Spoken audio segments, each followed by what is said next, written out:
Selamat siang teman-teman bisnis mikro, jumpa lagi dengan saya Alex di bisnis mikro. Pada siang hari ini saya akan membahas mengenai bantuan UMKM itu hibah atau pinjaman. Oke, sebelum saya ke sana jangan lupa like and subscribe channel ini. Jadi teman-teman bisnis mikro, seperti yang kita ketahui bersama bahwa pemerintah telah menggelontorkan dana untuk membantu UMKM. Nah, target pemerintah sendiri itu sebanyak 12 juta UMKM, yang mana untuk saat ini sudah tersalurkan 10,8 juta bantuan UMKM.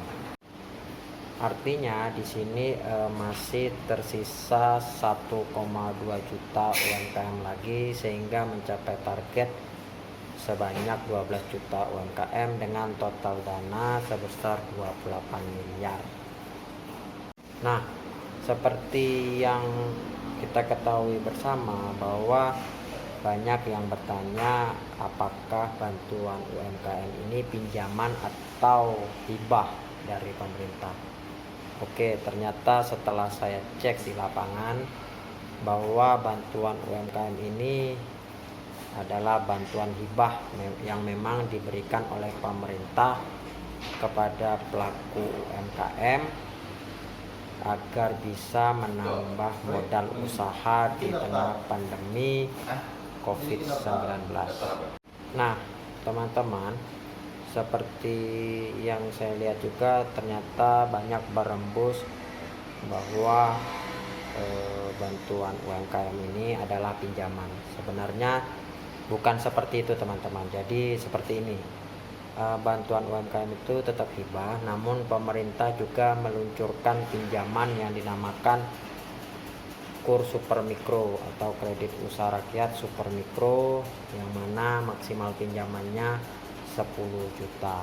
Nah, di sini untuk KUR Super Mikro itulah yang dinamakan pinjaman, sedangkan bantuan UMKM itu adalah hibah atau pemberian dari pemerintah.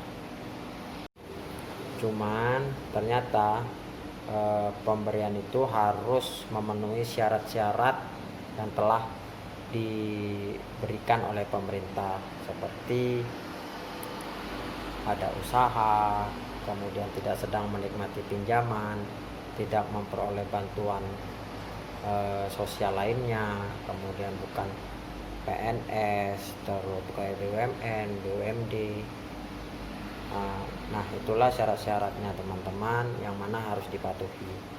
Nah, apabila ternyata di lapangan ya teman-teman ditemukan hal-hal yang tidak sesuai dengan syarat tersebut, maka uang tersebut tidak bisa diambilkan atau masih tetap dalam keadaan terblokir dan wajib dikembalikan ke kementerian terkait. Dalam hal ini adalah Kementerian Koperasi. Nah, bagaimana kalau uang yang sudah diambil? Nah, teman-teman, ternyata uang itu wajib dikembalikan seluruhnya ya teman-teman ya.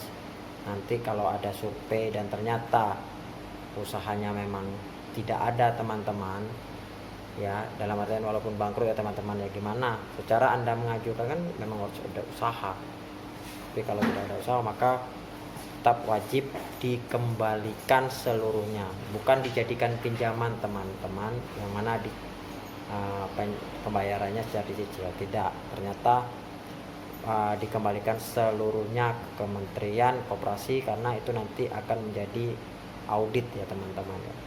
Nah, kemudian selain itu teman-teman, infonya sih nanti akan disuspend ya. Saya nggak tahu yang disuspend itu rekeningnya atau nanti seluruh rekening, misalkan teman-teman punya bantuan PKH apa segala macam, itu bakal disuspend semua. Saya kurang begitu mendalam, karena kebijakan itu mungkin akan dikeluarkan di kemudian hari setelah targetnya tercapai teman-teman. Jadi teman-teman, saran saya, kalau memang ternyata teman-teman tidak memenuhi syarat, maka siapkanlah uang yang 2,4 juta yang sudah teman-teman ambil untuk dikembalikan. Rugi kalau nanti teman-teman disuspend ya. Terus yang kedua, apabila uangnya masih terblokir dan teman-teman merasa di dalam diri teman-teman itu tidak memenuhi syarat, ya nggak usah diambil. Beda ya kalau namanya kesempatan dalam kesempitan ya. Namun semua itu dikembalikan kepada pribadi teman-teman. Karakter yang baik itu pasti akan memenuhi aturan yang baik. Jadi sedemikian teman-teman ya. Usahakanlah kita berikan kepada orang yang layak mendapat bantuan UMKM. Jangan teman-teman yang sudah kaya atau ya bagaimanalah tetap ingin mendapatkan bantuan UMKM. Kasihan banyak yang saya ketemukan kayak pedagang es keliling, kemudian jual bubur, ya jual makanan-makanan ringan, bakso apa segala macam, itu bahkan tidak mendapatkan bantuan UMKM. Jadi demikian teman-teman yang bisa saya sampaikan teman-teman. Nah, kesimpulannya adalah teman-teman, bantuan UMKM itu adalah hibah dari pemerintah, diberikan secara cuma-cuma dan bukan pinjaman. Yang kedua, ternyata pemerintah juga mengeluarkan pinjaman yang dinamakan KUR super mikro. Yang ketiga, apabila uang diblokir dan tidak memenuhi syarat, maka uang itu harus dikembalikan ke Kementerian Koperasi. Yang keempat, apabila uangnya sudah diambil tapi tidak memenuhi syarat, wajib dikembalikan seluruhnya, bukan berdasarkan pinjaman. Dan yang terakhir, apabila ternyata tidak memenuhi syarat, uang sudah dikembalikan, uang belum dikembalikan, itu kemungkinannya akan disuspend. Oke, demikian teman-teman informasi yang bisa saya sampaikan, semoga bermanfaat. Jangan lupa like and subscribe, dan sampai ketemu di video berikutnya. Bye bye.